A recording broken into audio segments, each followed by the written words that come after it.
फौजां लश्कर कटक करोड़ा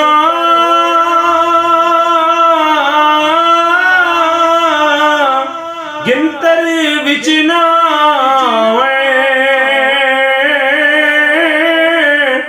जैसो मुंशी लाख मोसदी लिख लिख कलम गसावन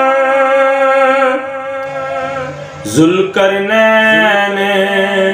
सिकंदर वाला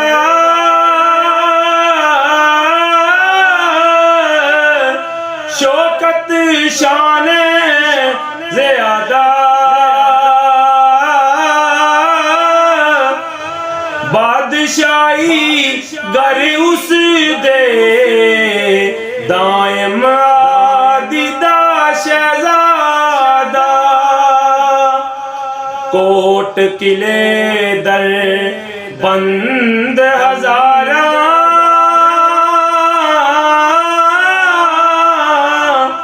छावनियां हर देसी सदा बरत हर शहर बनाए रस्त खाने परदेसी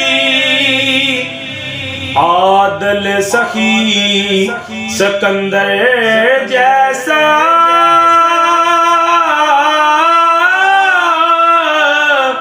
ज्यों दरिया विच मौजा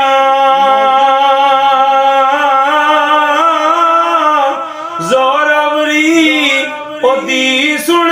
कंबन दियो दानू दिया फौजा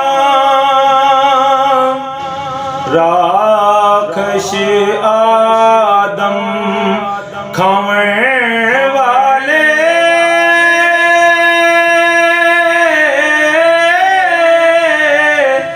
तेग अदी थी डर दे